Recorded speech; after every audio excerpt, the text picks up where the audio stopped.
अभी भी देखिए, एक भाई ने मुझे मैसेज किया है, क्या नाम है उनका, प्रमोद कुमार शर्मा जी। डॉक्टर साहब आप बोले थे नेक्स्ट मंथ। तो लोगों को अभी भी पता नहीं क्या समझ रहे हैं, मुझे नहीं मालूम। लेकिन ये जो वीडियो आपने देखा, आप क्या देखना चाहते हैं? अगर जो लोग डेली ऑन पेसिव में पैसा देखना चाहते हैं, आज मिल जाए कल मिल जाए, ऐसे लोगों को थोड़ा तकलीफ हो रहा है, मैं माफी चाहूंगा। क्योंकि यहाँ लोग अगरबत्ती जलाने नहीं आए हैं, सब पैसे के लिए आए हैं। बट नेचुरल पैसा सबको चाहिए। पैसा एक ऑक्सीजन है। पैसा खुदा नहीं है, लेकिन खुदा कसम खुदा से कम भी नहीं है। हर आदमी को पैसा चाहिए। लेकिन जो बातें मिस्टर एस ने कल वेबिनार में बताया था दोस्तों, वो बिल्कुल ही रोंगटे खड़े कर देने वाली बातें थी। तो मैं कुछ सारांश बताऊंगा, वो काफी लंबा उन्होंने बोला था। और कुछ कुछ जो मुख्य पॉइंट है वो मैं आप सबको बताना चाहूंगा दोस्तों। यहाँ पर अगर हम बोले मिस्टर एस का जो कहना था, उनका जो मुख्य बातें था वो मैं आप सबको बोल रहा हूं। और उसको बोलने से पहले थोड़ा दो लाइन में पीछे चलूंगा बैकएंड पर। ऑन पैसिव का निर्माण 2018 से हुआ, सब जानते हैं आप लोग। हम लोग एक भाड़े का ऑफिस से शुरू किए कोलकाता से। और उस समय मिस्टर एस ने सोचा था कि हम एक स्ट्रॉन्ग कम्युनिटी बनाएंगे और उस कम्युनिटी के माध्यम से हम मार्केटिंग करेंगे। प्रोडक्ट हम किसी और से हायर करेंगे, हम एक मार्केटिंग करेंगे और लोगों को कमीशन जनरेट करेंगे, ज्यादा से ज्यादा कमीशन देंगे। ये था उनका मिशन विजन जब कंपनी स्टार्ट हुई थी। जैसे और उसको हम एग्जांपल में आपको हम बताना चाहेंगे कि जब आप छोटे बच्चे होते हैं, आपका कुछ मिशन विजन ऑन होता है, बच्चा कैसे सोचता है। फिर थोड़ा बड़ा होते हैं तो आपका सोच डेवलप होता है। फिर और आप स्कूल जाने लगते हैं तो आपका सोच डेवलप होता है। फिर कॉलेज में जाते हैं, आपका कुछ अलग सोच हो जाता है। जो आपका बचपन में आपने सोचा था कि हम ये चीज लेंगे, ये टॉफी लेंगे, ये गाड़ी लेंगे, ये खिलौना लेंगे, लेकिन जैसे ही आप बड़े होते जाते हैं तो आपकी आकांक्षाएं बढ़ती जाती है। वो खिलौना, वो टॉफी, वो आइसक्रीम पीछे छूट जाता है। फिर आप आगे सोचते जाते हैं। फिर आप कॉलेज में जाते हैं, यूनिवर्सिटी में जाते हैं, तो आपका सोच डेवलप होने जाता है।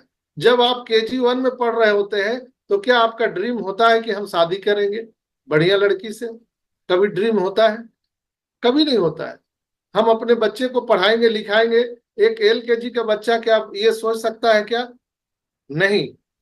जैसे जैसे हम लोग डेवलप होते जाते हैं, वैसे वैसे हमारा माइंड जो है वो डेवलप होते जाता है, हमारा ड्रीम डेवलप होते जाता है, हमारा मिशन विजन डेवलप होते जाता है। कमोबेश यहाँ भी वैसे ही स्थिति है। ऑन पैसिव में बहुत सारे लोग बोलते हैं इरिटेट होकर के कि ये हमेशा कुछ न कुछ बदल देता है। जब आता है तो कुछ बात बदल देते हैं और कहीं से कहीं और ले जाते हैं। हम लोगों को जो चाहिए वो चीज बोलते नहीं है, तो फिर अपडेट किस बात का देते हैं? तो ये 2018 से जो लोग देख रहे हैं, मैं 15 जनवरी 2020 में आया हूं, उस समय से मैं इसको देख रहा हूं दोस्तों। उस समय इतना सेमिनार वेबिनार नहीं था। उस समय जो है स्टार्ट हुआ था जस्ट आपका 360, सॉरी, टीम चैंपियन 100 लोगों के कैपेसिटी से जून पर स्टार्ट हुआ था। वहां से जर्नी आज हम लोग यहाँ तक पहुंचे हैं। आज तो बहुत सारे मीटिंग है, वीडियो है, बहुत सारे लीडर्स हैं आपको बताने के लिए। लेकिन उस समय दोस्तों कोई नहीं थे, सिर्फ मिशन विजन था कंपनी का। तो मिस्टर एस 2018 में एक भाड़े के ऑफिस से कोलकाता से स्टार्ट किए थे और उनका मिशन था कि हम प्रोडक्ट हायर करेंगे और हम यहाँ कम्युनिटी बनाएंगे और कम्युनिटी के माध्यम से हम यहाँ पर कमीशन जनरेट करेंगे ज्यादा से ज्यादा और लोगों को देंगे। लेकिन जब वो अमेरिका में सोच के आए थे और इंडिया में जब उन्होंने स्टार्ट किया, तो इंडिया में एक से एक महापुरुष उनको मिले, और वो भी कोलकाता ऐसे जगह में। कोलकाता के तो कौन नहीं जानता है। जो इंडिया बाद में सोचता है वो कोलकाता पहले सोच लेता है। तो ये बड़े भले मानुस है वहां कोलकाता में। तो उनको ऐसे ऐसे महाधुरंधर लोग मिले कि उन्होंने हाथ जोड़ लिया और कोलकाता के ऑफिस बंद कर दिया और फिर उन्होंने बेंगलोर का ऑफिस खोला। और जब उन्होंने देखा कि अगर हम प्रोडक्ट दूसरे से हायर करेंगे तो हो सकता है कि कल जो है हमें प्रोडक्ट देना बंद कर दे, तो हमारी जो कम्युनिटी बना बनाई है, यही तो डेटा है, यही तो हमारा मूल खजाना है, ये फिर किसी दूसरे को देना पड़ रहा है। तब उन्होंने सोचा कि नहीं, हमें प्रोडक्ट बनाना चाहिए। उन्होंने प्रोडक्ट का निर्माण करना शुरू कर दिया। फिर बेंगलोर में भी वहां एक से एक धुरंधर उनको मिल गए, चूना लगाने वाले। अच्छे से चूना लगाया, कत्था चूना लगा करके, और उनको वहां से फिर सोचा कि अब यहाँ चलने वाला नहीं है। तब उन्होंने हैदराबाद में ऑफिस खोला 1 लाख स्क्वायर फीट में। तब तक उनका मिशन विजन सब बदल गया था। मैं जो एक उदाहरण बताया, एक बच्चा जो एलकेजी का सोचता है, फिर स्कूल में जाता है, फिर कॉलेज में जाता है, यूनिवर्सिटी में जाता है, इसी तरह से ऑन पैसिव का मिशन विजन बदलते चला गया दोस्तों। और बेंगलोर से जब हम लोग शिफ्ट हुए हैदराबाद में, तो हैदराबाद में जाके उनको पता चला कि हम 1-2 प्रोडक्ट बनाएंगे और उसी से हम मार्केटिंग करेंगे। क्योंकि वो देखे थे कि गूगल एक प्रोडक्ट है, एक कंपनी है, उसे इतना बड़ा बिजनेस कर रहा है, फेसबुक एक कंपनी एक प्रोडक्ट इतना बिजनेस कर रहा है, तो हम भी 1 ही 2 प्रोडक्ट बनाएंगे और बहुत बड़ा बिजनेस करेंगे। लेकिन जब वो प्रोडक्ट बनाने गए तो उन्होंने उसमें बहुत सारी चीजों को देखा। उनको लगा कि नहीं, अगर हम ये प्रोडक्ट बनाते हैं तो ये प्रोडक्ट हमें कहाँ डालना पड़ेगा। आप सब जानते हैं कि पूरे दुनिया में किसका राज है? गूगल का राज है। तो हमको गूगल को भी देना पड़ेगा कमीशन। अगर उनके हम रहमो करमों पर हमको बिजनेस चलाना पड़ेगा। वो चाहेंगे तो चलेगा, नहीं चाहेंगे तो बंद करना पड़ेगा। तब मिस्टर एस को लगा कि नहीं, ये तो काम गड़बड़ है। तब उन्होंने कहा कि नहीं, हमारा खुद का इंटरनेट हम होंगे, हम खुद के इंटरनेट का निर्माण करेंगे। तब उनका मिशन विजन और बढ़ गया। तो उन्होंने सारा प्रोडक्ट इन हाउस बनाना शुरू कर दिया। उन्होंने फिर सोचा कि मनुष्य की आवश्यकता है जो भी है इंटरनेट के लिए, एआई के लिए, आर्टिफिशियल इंटेलिजेंस के लिए, हम सब इन हाउस बनाएंगे, हम खुद का। फिर उन्होंने सोचा कि अब इसको स्टोर करने के लिए हमें भाड़े पर AWS का डाटा सेंटर यूज करना पड़ा।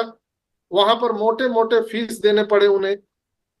फिर उनको लगा कि नहीं, अपना खुद का डेटा सेंटर होगा तो सारा डेटा अपने पास में होगा, फिर हमारे ऊपर कोई राज नहीं कर सकता, हम जो चाहेंगे वो कर सकते हैं। तब उन्होंने बहुत सारे डेटा सेंटर बनाए, इनोवेटिव लैब बनाए, सर्वर बनाया उन्होंने। फिर धीरे धीरे जब बैंकिंग सेक्टर लेन देन का मामला आया, उसमें भी बहुत सारे उनको चूना लगाया गया। आप सबको मालूम है, जो पुराने लोग हैं, तो उनको लगा कि नहीं, बैंकिंग सेक्टर भी अपना होना चाहिए, नहीं तो ये हमारे जितने भी प्यारे लोग हैं, ये बाद में चल के जैसे और कंपनियां बंद हो जाती है 2 4 6 महीने 5 साल चलने के बाद, फिर कमोबेश यहाँ भी यही स्थिति होगा। नहीं, अब हमारा खुद का प्रोडक्ट, खुद का इंटरनेट, खुद का डाटा सेंटर और खुद का हमारा बैंकिंग सेक्टर भी होगा।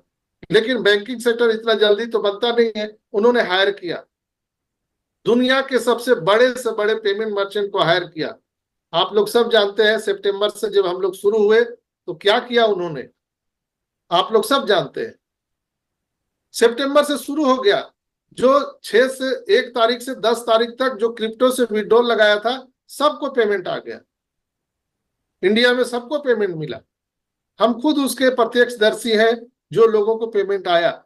लेकिन उनको कहां पता था कि बहुत एक से एक धुरंधर लोग हैं यहाँ पर। जैसे लोग मिले थे कोलकाता में, वैसे पूरी दुनिया में उनको लोग मिलने लगे और उनको चूना लगाने वाले एक से एक आकर के प्रकट होने लगे। और उन्होंने सोचा कि नहीं, इसे भी काम नहीं चलेगा, ऊपर से केस मुकदमा, पता नहीं क्या क्या हुआ।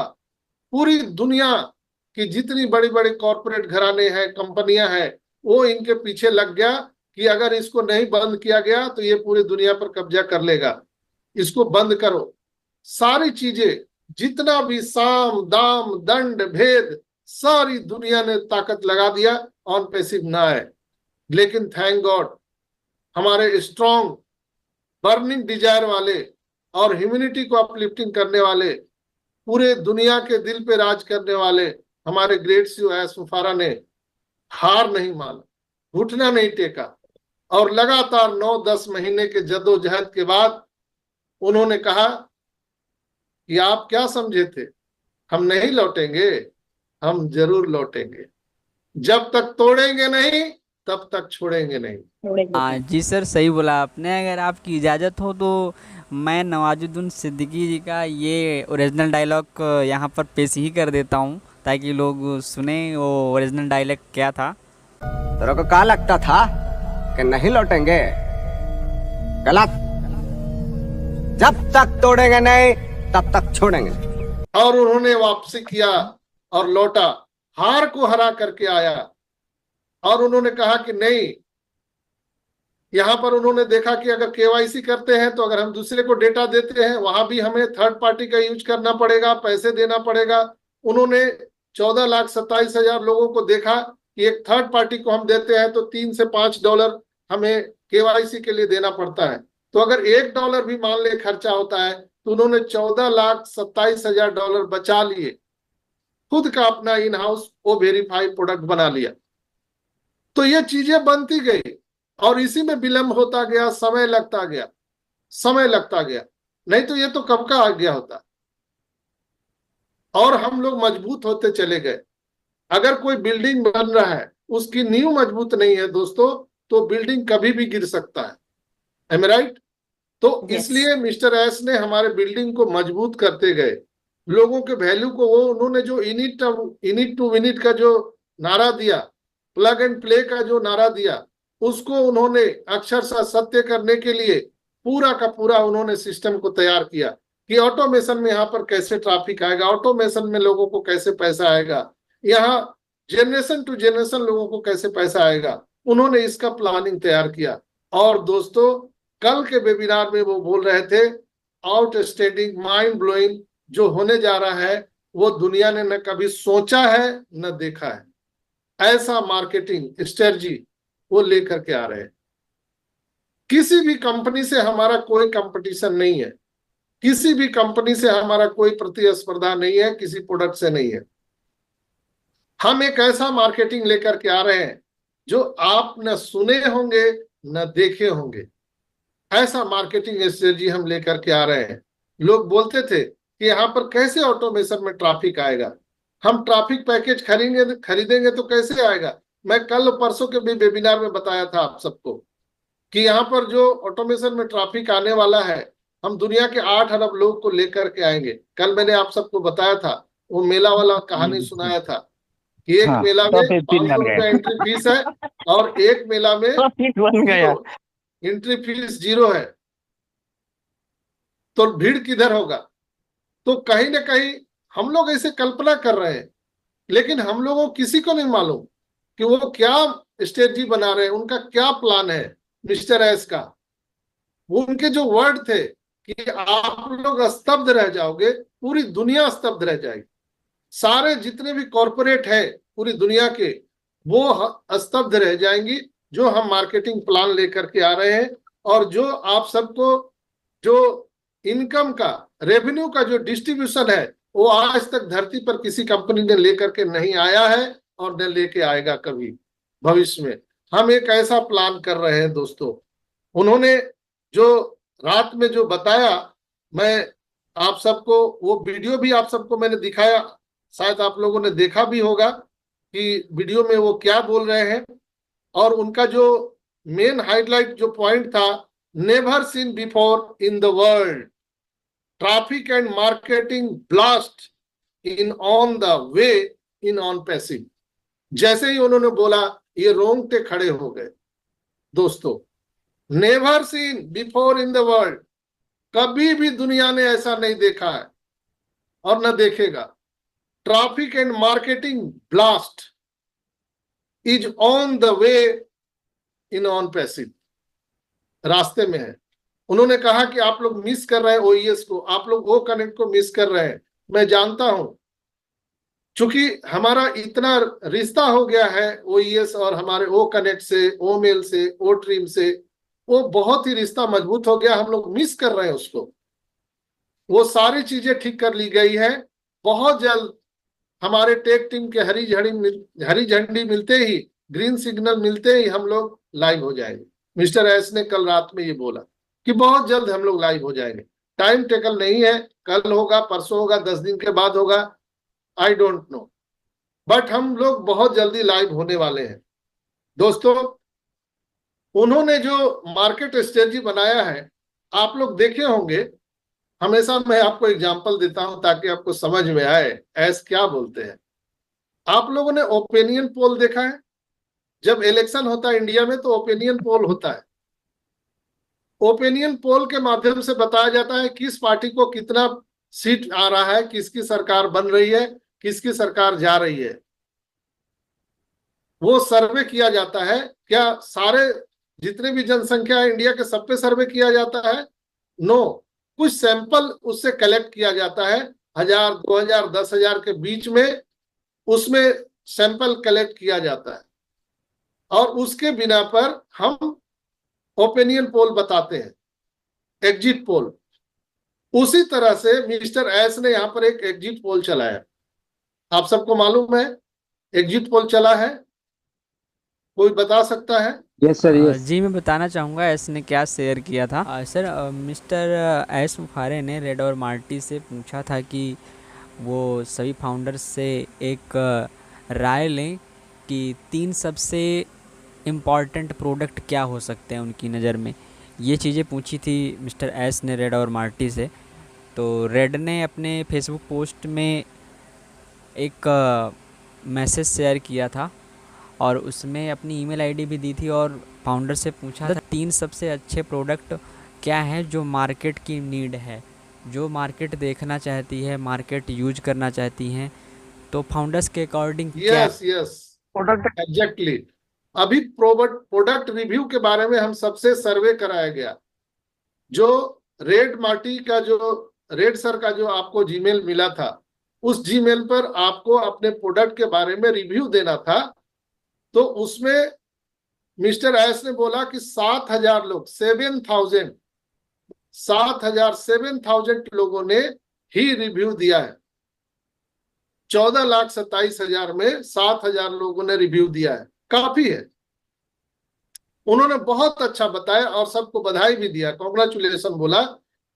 और ये जो कलेक्शन है ये बहुत अच्छा है और उन्होंने कहा कि इसके बिना पर हम कह सकते हैं कि हम लोग आज ये तय कर सकते हैं कि लोगों को क्या चाहिए, क्या पसंद है। आज उसके आधार पर हम लोगों को प्रोडक्ट दे सकते हैं। यानी कंपनी समझ ली है इस मार्केटिंग स्ट्रेटजी से कि हम पूरी दुनिया में कौन सा प्रोडक्ट देना चाहिए, लोगों को क्या पसंद है, कौन सा पार्टी पसंद है उनको। तो दोस्तों यहाँ पर ये जो चीजें हैं हमारे सामने होते रहती है लेकिन हमको पता नहीं चलता है। जैसे हम लोगों को मार्केट रिव्यू लिया गया, सैंपल लिया गया, लेकिन आप सबको पता नहीं चला। कोई लोग सोच रहे हैं क्या दे, क्या जवाब दे कि नहीं दे। बिलिंग एड्रेस आया, क्या लिखे, घर का पता लिखे कि पड़ोस वाला का लिख दे, किसका घर का पता लिखे। अरे भाई, आपका घर का पता लिखना था, सिंपल था, आपने उसमें भी मिस कर दिया, तब तक वेबसाइट बंद हो गया। अब लोग बोल रहे हैं सर मैंने तो किया ही नहीं। अब 2 दिन रिव्यू था, आपको बताना था कौन सा प्रोडक्ट अच्छा है, आप सोचते रह गए, तब तक कहानी खत्म हो गया, आप उसमें सैंपल में नहीं आ सके। लेकिन मिस्टर एस ने कहा कि अब आपको वो देने की जरूरत नहीं है, ये एब्सोल्युटली हो चुका है, अब हमें जरूरत नहीं है। जो लोग, कई लोग हमें मेल किए हैं, कई लोगों ने मैसेज किया है कि सर हमने रिव्यू नहीं दिया था, क्या अब हम दे सकते हैं? तो नो, अब वो क्लोज कर दिया गया, वो सैंपल कलेक्ट हो गया। अब किसी को भी देने की जरूरत नहीं है, किसी को मेल करने की जरूरत नहीं है। तो उसी से उन्होंने पता कर लिया कि अभी कौन सा प्रोडक्ट हॉट मार्केट में आना चाहिए। तो ये जो चीजें हैं, मार्केट जो स्ट्रेटजी है वो वाकई में लोगों को अभी हिला के रख देने वाला है दोस्तों, और आपको पता भी नहीं है कि अभी क्या होने वाला है। उन्होंने कहा कि हमारे सामने बहुत बड़ी चुनौतियां थी, जैसे मैंने आपको बताया कैसी कैसी चुनौतियां थी, लेकिन हमने उन्हें पार कर लिया और हम पार करते जा रहे हैं और हम पहले से भी अधिक मजबूत होकर वापस आएंगे, मिस्टर एस ने कहा। कि हमारे पास बहुत सारी चुनौतियां थी, लेकिन हम पहले से और अधिक मजबूत होकर के आ रहे हैं। हमारे ओईएस में जो हमें सबको चाहिए था, वो सारी चीजें ऐड ऑन होकर के आ रही है दोस्तों। ऐसी कोई चीज नहीं रहेगी जो हम सबको वो जरूरत था और नहीं मिला। वो सबको वो चीजें मिलने वाली है और हम लोग देखने वाले हैं निश्चित रूप से। हाँ, निश्चित रूप से सर, जो टॉपिक हमने स्टार्टिंग से शेयर किया था तो वो यहाँ पर समाप्त हो रहा है, और वीडियो भी लंबी हो रही है तो हम इसको यहीं पर समाप्त करते हैं। तो चलिए दोस्तों, फिर मिलते हैं किसी नए वीडियो में, नए टॉपिक और नई इन्फॉर्मेशन के साथ। तब तक दोस्तों बने रहें और चैनल को लाइक, शेयर एंड सब्सक्राइब जरूर करें। Thank you so much. जब तक तोड़ेंगे नहीं तब तक छोड़ेंगे। बहुत ही लंबा दंगल चलेगा रे। तो तैयार है? तैयार है। शानदार, जबरदस्त, जिंदाबाद। कहता हम पागल हैं, जिंदगी खराब कर रहा है, ये भीतर का घाव है। जब तक ये टूटेगा नहीं, भरेगा नहीं। भगवान के भरोसे मत बैठिए, का पता भगवान हमरे भरोसे बैठा।